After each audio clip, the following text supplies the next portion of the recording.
everybody. Thank you very much for the kind invitation.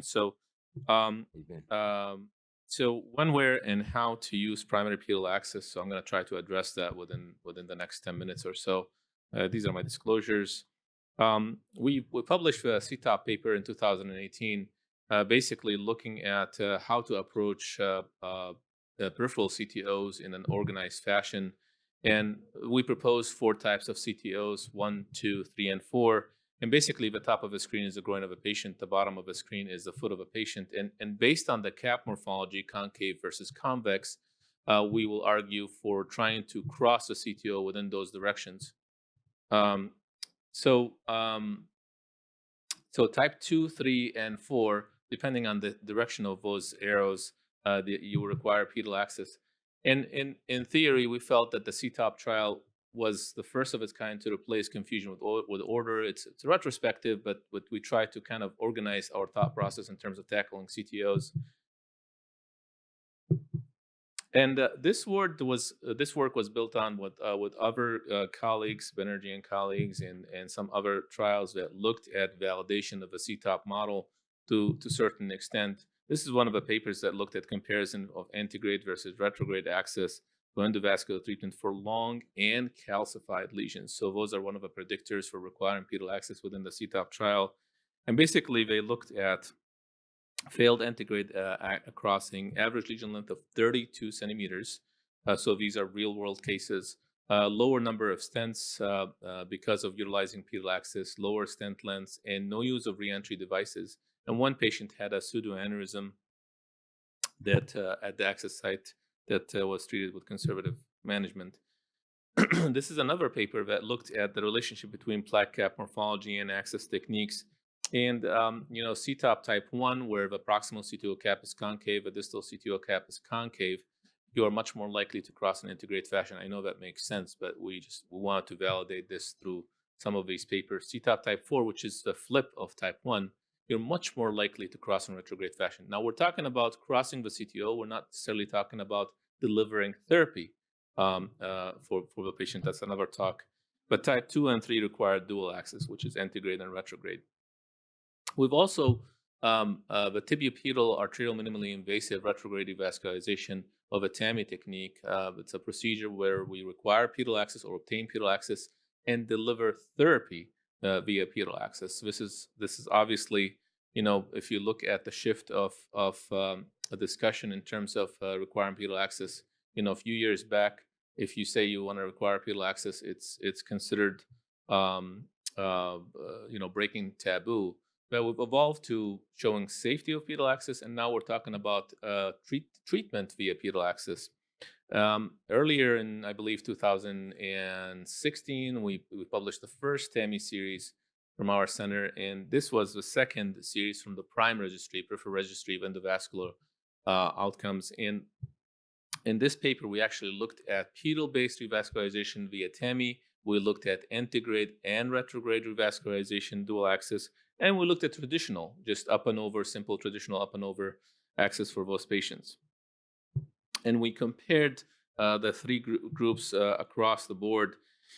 And it's interesting that even with the Tami technique patients, they tend to have 30% of those patients had above the knee, about 50% of those patients had below the knee, and 16% of those patients. Now, obviously, a lot of these pedal-based patients, a lot of them were staged, meaning they had multi-level, multi-vessel disease, and we obtained treatment for them. So 50% of those patients, if you look down, were basically staged for the Tami technique. And as you can see, with any real world registry, the rate of target vessel, target region revascularization ranges anywhere from 35 to 45%. And I want to point your attention to something that I'm going to try to focus on throughout my talks today, because I think it's something that we need to talk about a little bit more.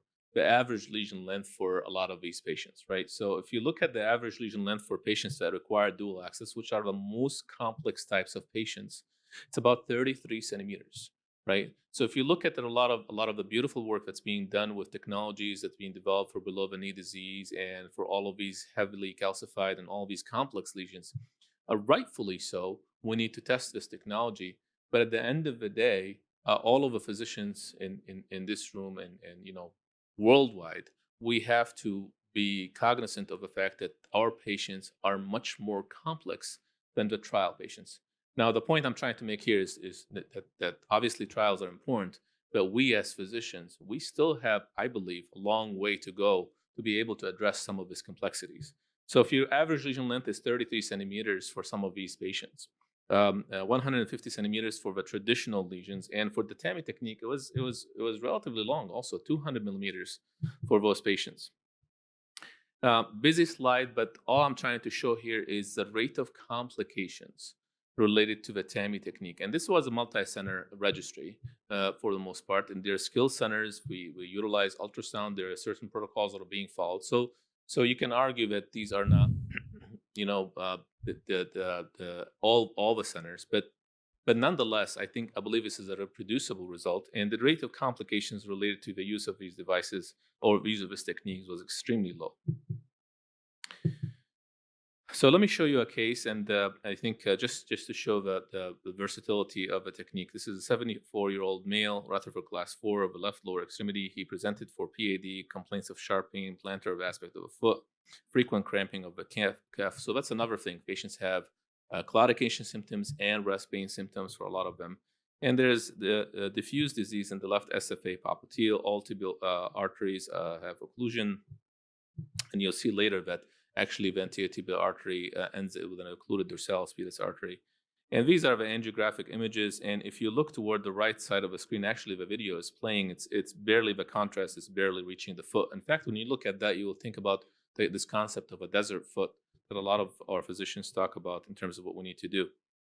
And also, so what we decided to do is we obtained ultrasound guided access of the occluded posterior tibial artery within the ankle level. So it's an occluded vessel, what we call modified Schmidt technique. And we access the vessel. On the right of the screen, you see the ultrasound basically tunneling the wire from the integrate approach through the Navi cross catheter and flossing. And we decided to perform atherectomy within that region there, perform balloon angioplasty. But obviously, you're not done, because you need to cross into the plantar circulation. And the encouraging thing here is we were able to open the lateral plantar artery with branches, digital branches coming off of it. And that's always a good sign when it comes to those patients. I want to point out that we use IVUS in this case, but just for the purposes of time, I did not put it on here. And then we went on and we IVUS also the anterior tibial artery that continues to be diseased. We treated the vessel at the same time.